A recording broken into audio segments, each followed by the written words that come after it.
เคล็ดลับการทำให้ฝรั่งแตกกิ่งอ่อนได้ดีและเยอะ มีขั้นตอนการบำรุงดูแลรักษาดังนี้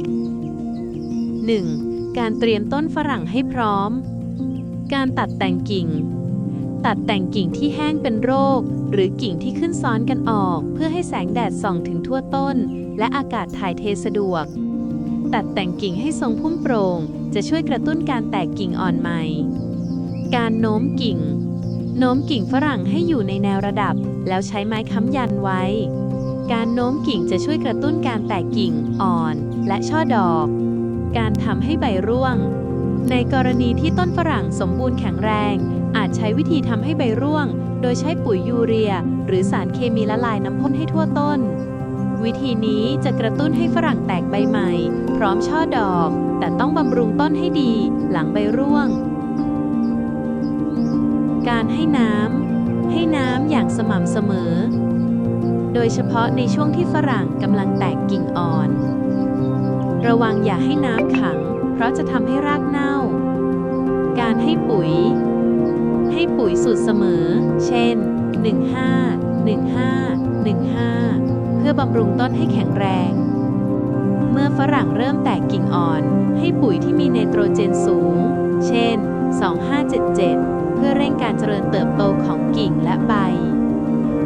การให้ปุ๋ยคอกหรือปุ๋ยหมักจะช่วยให้ดินร่วนซุย มีธาตุอาหารที่เหมาะสม การป้องกันกำจัดโรคและแมลง หมั่นตรวจดูต้นฝรั่ง หากพบโรคหรือแมลงให้รีบกำจัด ใช้สารกำจัดศัตรูพืชที่ปลอดภัยต่อต้นฝรั่งและผู้บริโภค 3. การดูแลหลังกิ่งอ่อนแตก การเด็ดยอด เมื่อกิ่งอ่อนยาวประมาณ 15-20 เซนติเมตร ให้เด็ดยอดเพื่อกระตุ้นให้แตกกิ่งข้าง การเด็ดยอดจะช่วยให้ทรงพุ่มแน่นและมีกิ่งเยอะขึ้น การค้ำยันกิ่ง เมื่อกิ่งอ่อนเริ่มยาวและมีน้ำหนักให้ค้ำยันกิ่งเพื่อป้องกันกิ่งหัก โดยเฉพาะในช่วงที่ฝรั่งติดผล การปลิดผล หากต้องการให้ผลมีขนาดใหญ่ ให้ปลิดผลที่ออกหนาแน่นออกบ้าง การปลิดผลจะช่วยให้ฝรั่งมีพลังงานไปเลี้ยงผลที่เหลืออย่างเต็มที่ สรุปเคล็ดลับ ตัดแต่งกิ่งให้โปร่งแสงแดดส่องถึง โน้มกิ่งเพื่อกระตุ้นการแตกกิ่งอ่อน ให้น้ำและปุ๋ยอย่างสม่ำเสมอ เด็ดยอดเพื่อกระตุ้นการแตกกิ่งข้าง ป้องกันกำจัดโรคและแมลง ค้ำยันกิ่งและปลิดผลเพื่อผลผลิตที่ดี ข้อควรจ